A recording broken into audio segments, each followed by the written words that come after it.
What's up, guys? It's Fight Nerd, and I'm back with another one. Don't forget to hit that like button, share, subscribe, comment. It does keep me motivated to keep making these videos for you guys, and I enjoy it, and I appreciate each and every one of you, of my listeners. I appreciate all of you. And yeah, man, let's get into it. Haney, Lomachenko. Devin Haney defeats Lomachenko to retain his unified titles at 135. Man, where do I begin? I was at a party, birthday party, when this fight was going on, so I really couldn't give it my full attention. I did see a few of the later rounds. The early rounds that I did catch, I couldn't really, like I said, give it my attention. Kind of looked back and forth. I did see like the last 2 or 3 rounds definitively.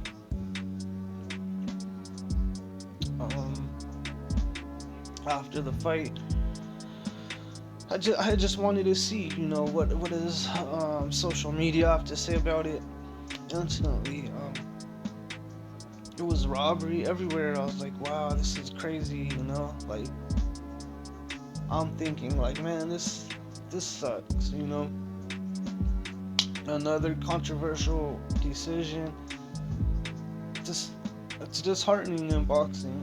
Us as boxing fans, we love our sport, but when you have controversial decisions, it's just disheartening. And I mean, it happens in other sports like basketball, football. Maybe there's some crazy call that changes the outcome of a game. That does happen, but it's less frequent in those types of sports because you have definitive things like touchdowns, or 28-7, or basketball 120-85 or whatever. It's less controversial. I'm not saying that they don't have controversy. All sports do, but boxing is just something different, man, because it's so subjective. So subjective, right? I heard social media, a lot of people I agree with, saying it was not a good decision. Loma got robbed. I got home the next day and said, I have to watch the fight. I have to score it,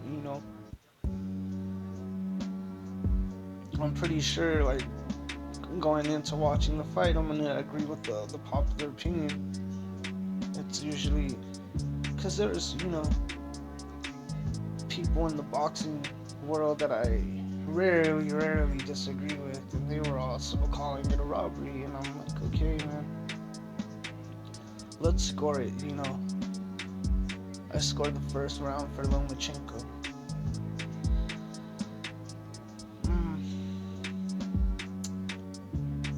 For me, he just, you don't really,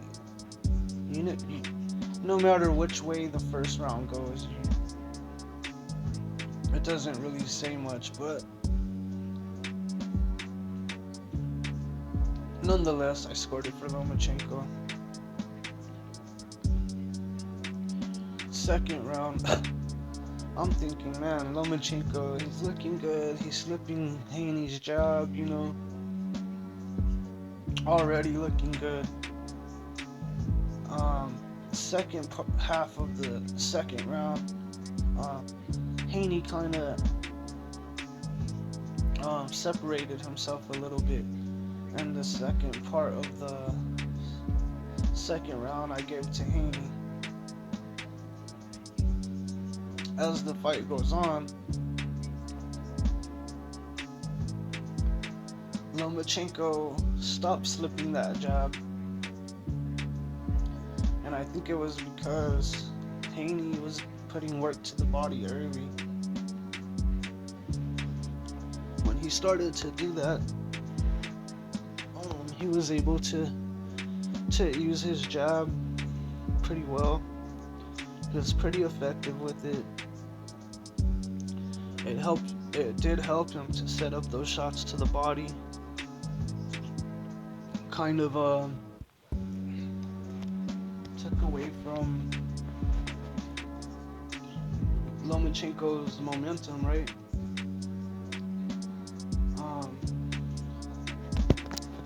Early in the fight, also, Lomachenko was having a hard time, finding his getting into his groove, so to speak. There was spots where, Loma was landing good combinations. And when he did, Haney always answered back. Like I said, especially early in the rounds, he was ripping shots to the body, using his jab, coming forward, trying to walk Loma down, and it was pretty effective early on. One of the rounds I remember was a little bit hard for me to score. It was round number 7. I remember putting a question mark on this round, but I had given it to Loma. I gave it to Lomachenko, and after that round 7, he started to take more chances, and it started to, pay off. I mean, it was a close fight, A lot of the early rounds I gave to Haney. Like I said, he would stop Lomachenko's momentum. He would lower his body. I think he was having a hard time dealing with Loma's combos. So a strategy that he would do was he would lower his body, put his head into Lomachenko's chest, and clinch or just push forward, and the ref would break them, and Lomachenko was forced to reset, and I think that took away some of his momentum with the effectiveness of Haney's jab and his body work. That's what separated him in those early rounds. However, after the round 7 and after Lomachenko started to pick it up, started to take more chances, throw more combinations, stand his ground a little more, and he started to land those combinations. I feel like it's the same as when he fought Teofimo Lopez, Jamel Ortiz, Salido. He's been a late starter for a good part of his career, but especially, since moving up to 135, Lomachenko is older. When you have those two things on the table, you're older, but you're also moving up in weight. You're gonna be a little more mindful and conservative with your energy. That's a no-brainer to me. I understand Lomachenko's reasoning in that. However, you still have to do enough not to let those early rounds get away from you. And although Lomachenko does have good speed, good accuracy, he didn't have the luxury to make his punches long on Devin Haney, right? Throwing a long jab or something like this, because of the reach and size of Devin Haney. He had to stay very tight, and I feel like Devin Haney was able to take advantage of that with his jab and the body shots. Um, going going into the 10th, I feel like that was one of the most dominant rounds of the fight. I gave that to Lomachenko. He dominated. He dominated, and if you remember before the fight, people were saying, you know, he's a little over the hill. He's not what he once was. Blah blah blah. Haney's younger. He's bigger. Whatever. Um, I just didn't feel that. Yeah, he's 35, but he's also out of weight that I just feel like doesn't fit him. Can he compete at 135 with the best of them? Sure. I just don't feel that he's at his 100% at that weight class, you know. But he's still top level. He's at that weight class. He just takes a little longer to get started, and I think it's a good strategy, like I said. But you have to do something in those. When you know you're gonna be a slow starter, you still have to do. It doesn't mean give the rounds away. You still have to do something to not let those early rounds get away from you. Can you be a slow starter without losing the rounds? Of course. You have to have a high IQ, and you have to know how you're gonna how are you gonna win those early rounds, knowing that you have to take your time and start off slow. It's not easy, but can it be done? Yeah, I believe so. I feel like that's been working against Loma as he's gone up in weight and gotten older. But like I said, can he compete at that weight class with the best of them? Of course. And he proved that with Devin Haney. There was times in the fight where I think the 9th, 10th, 11th, you know, he started to stand his ground. He didn't let Haney muscle him on the inside anymore, and he stood his ground, you know. He gave it his all in those later rounds. Going into the 12th, I remember looking at my scorecard and I'm thinking, man, Haney has to separate himself. I had it 6-5 going into the 11th, and I said Haney needs to separate himself in this 12th round. Keep in mind, I give rounds 10 and 11 to Lomachenko, especially round 10, and we're going to talk about this round 10 in a minute. Going into the 12th, I remember thinking, man, Haney needs to separate himself in this round, or I'm going to have to score it a draw. And if I scored a draw, you know what that means. It's a toss-up. It could go either way. It could go 7-5. Loma, it could be a draw. It could, you know, it could be Loma by one round.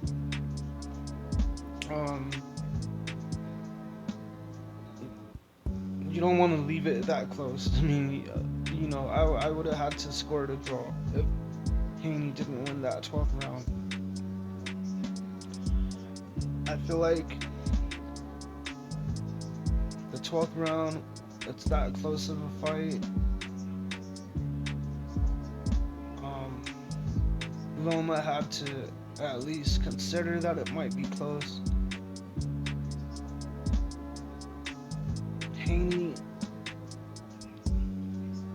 Haney rose to that occasion in that 12th round. He won that 12th round, which at the end of my scorecard, it came out with 7-5 for Haney, right?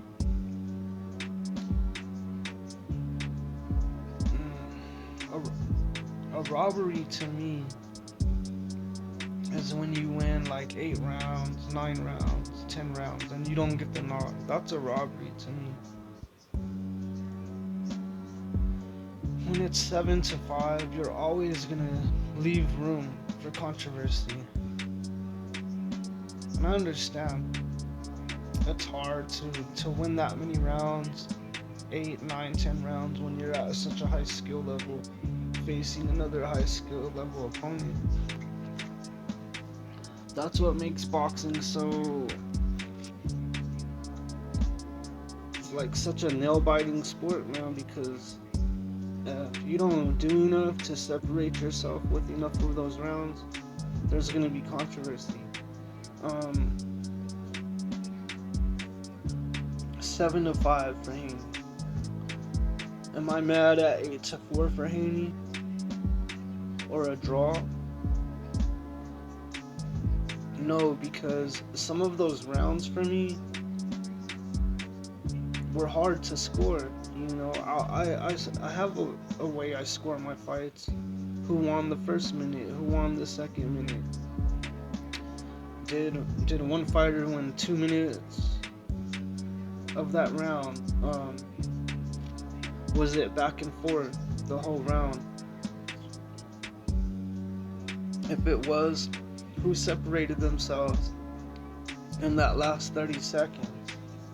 And there was maybe 2 or 3 rounds where I felt like it was back and forth.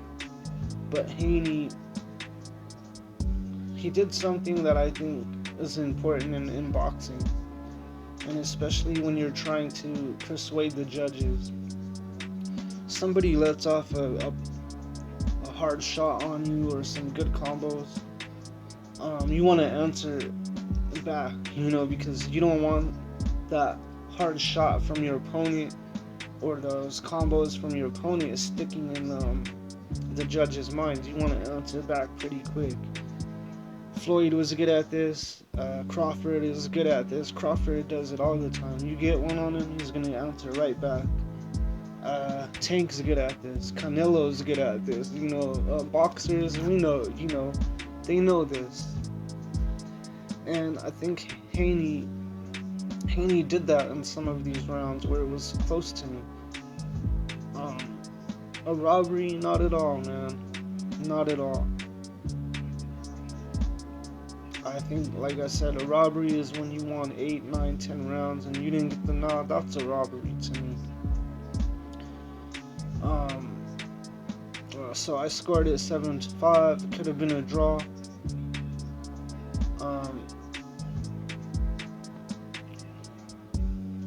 I don't know. I feel bad for Lomachenko because he was so close to unifying.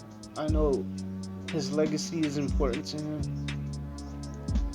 He got his title shot in his 3rd fight. And every fight since then has been guys at a top level. You know, there's fighters with lots more fights than Lomachenko that don't have as good a resume as his. You know, I won't say no names, but there's a lot of them out there.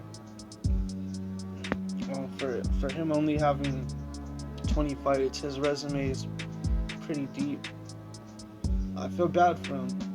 Had he fought Kambosos, he would have more than likely unified the titles.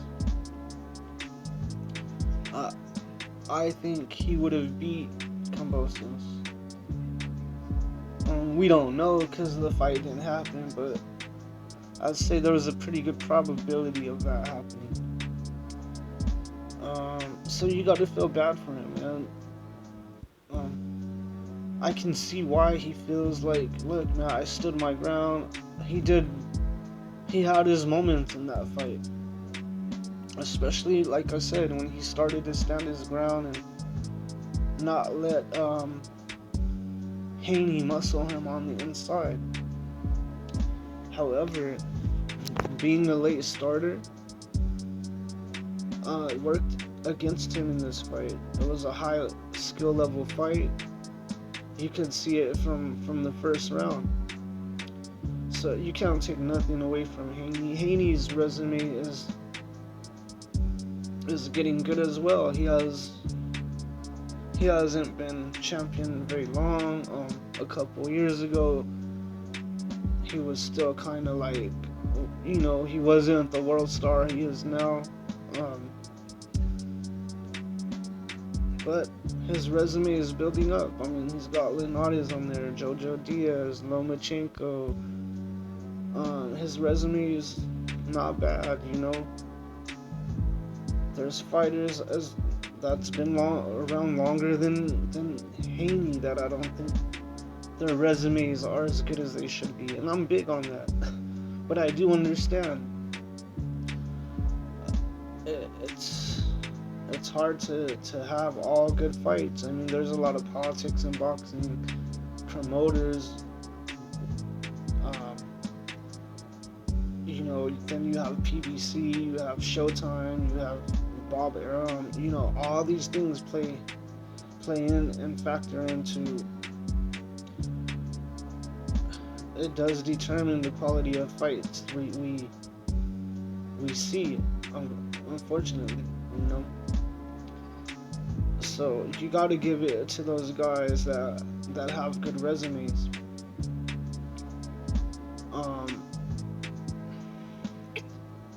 Where does Lomachenko go from here? I would like to see him go back down to 130.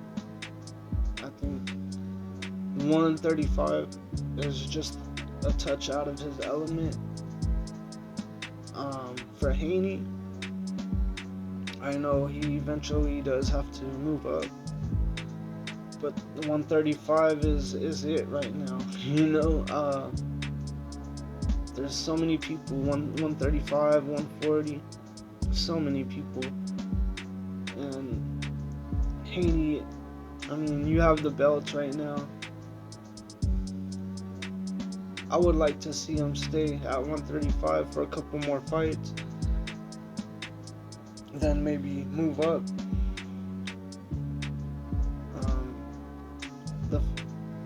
I'll just say it, man. The fight we got to see at 135 now is Tank and Haney. I think Tank needs this fight. Tank needs this fight to kind of cement that credibility that I feel he deserves. His resume isn't the weakest. I don't think it's as good as it should be.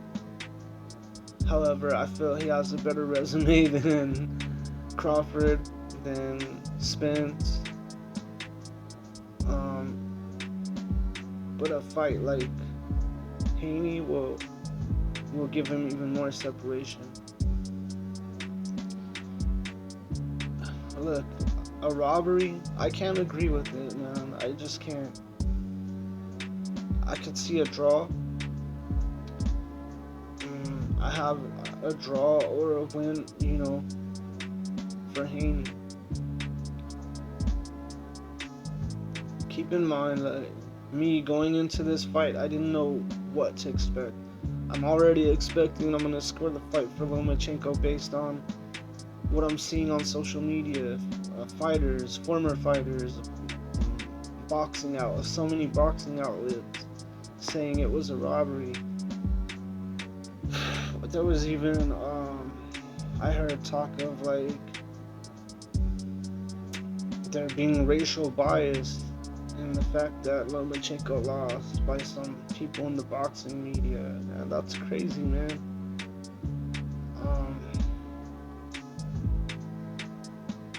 Did Haney look vulnerable in this fight? Maybe in some spots when Lomachenko was landing that left hand. I could see why people think, oh, well, if he gets in there with Tank, he's gonna have a lot of trouble. That might be true. I don't know, but you also have to keep in mind that styles make fights. Styles make fights, and how many times we go into a boxing match expecting like we know what we're gonna see, and it ends up being something different. I thought I was gonna see Lomachenko get robbed. Like, I was not expecting to come out with the score of 7-5 for Haney. You know, I have things I like in boxing. I have styles I like. I have my favorite fighters. But once that bell rings, my mind is just locked into scoring. I thought, like I said, Haney's jab and early body work kind of separated him early. And I'm not one of these guys that prefers headshots and jabs over just body shots. No, it's just effective aggression. Score 1 minute by minute, and then if it's close, up to the minute number 2, who's gonna separate themselves in that last minute, those last 30 seconds. And Haney did that for me. You know, it was a close fight. I don't take nothing away from Lomachenko. He still got it. I think 135 is just a little bit out of his element. That doesn't take anything away from anything. He's still a very high skill level fighter. He still took a young, hungry lion into deep waters and made him have to rise to that occasion. So, did Haney look vulnerable? I don't know. Styles make fights, man. How would Tank look against Lomachenko? Or how would Shakur Stevenson look against Lomachenko? We don't know. I think, I'm a Tank fan through and through. I love that the adversity that Tank has overcome in some of his fights. I love the fact that when someone gets a good one on him, he answers right back. He don't let you remember. He don't let that good shot or this good combo that was landed on him stick in the memory for too long. I love those types of fighters, So I'm a Tank fan through and through. However, I think Shakur Stevenson smokes everybody. And that's just my opinion. But the fight we need to see at 135 next, and I hope Haney will take it, is the fight with Davis. Does Loma deserve a rematch? With the 7-5, or the fact that I feel Devin Haney needed that round 12 to separate himself to avoid a draw? Yeah, I would give Lomachenko the rematch. You gave Kambosos a couple chances. I know it was in the contract and Kambosos was a champion. But with the controversy involved, if I were Devin Haney, I would want to beat Lomachenko definitively, just to shut everybody up. So does Lomachenko deserve a rematch? Sure, why not? Let's see it again. Run it back. If you don't, man, fight Tank and then move up. Who wins with Tank and Devin? I don't know. I don't know, man. Styles make fights. I favor... Man, I could see it a 50-50 fight, but I give the edge to Tank just by a little bit. It'd be a good fight. That's the next one we want to see, man. So that's my thoughts. I'm just giving my thoughts on the fight. I scored it a 7-5 for Haney. I thought he separated himself in that 12th round. Loma was coming on late in the fight. He had the momentum on his side. What happened in that 12th round, I don't know, man. If he had won that 12th, I would have scored it a draw. And when it's a draw, you leave that door open for some controversy. You can't be mad either way it goes, right? Devin Haney answered that 12th round. In my opinion, that's what he had to do to separate himself. He did that. I'm not the only one that scored it 7-5. Lots of people did. I don't know about like what Bill Haney was talking about. It wasn't that close. It's not just the 7-5 score. You can have a 7-5 score and still, like, I don't know, man. It's the thing with boxing. It's so subjective. I want to talk about round 10. Round 10. Dave Moretti. Let's get into it before I end the video. He scored it for Haney. I scored that, like I said, most dominant round of the fight for either fighter, in my opinion. That's just my opinion. The most dominant round in the fight, period. And I gave it to Lomachenko. Dave Moretti scored it for Haney. This is concerning. We need a hearing committee, like when there's a controversial round like this, where it's obvious. I mean, Lomachenko won. There should be a committee where Moretti or any judge that makes these kinds of decisions has to answer for the score they had in that round. Why did you score it for Haney? You know, there has to be better criteria for judges. There has to be penalties for judges also that don't judge fights well. You know, kind of like a credit score, right? Something like, I don't know. It's disheartening because, you know, for Devin Haney, he got booed. There's a lot of people saying he lost. Shakur Stevenson, he had it 8-4 for Lomachenko.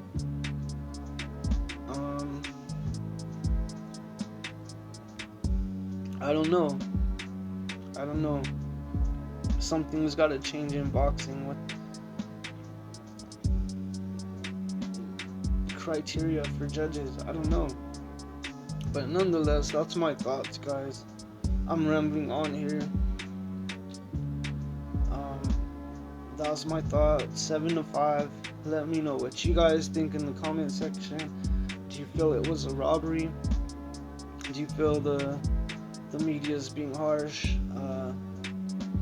Do you feel it takes away from a good fight?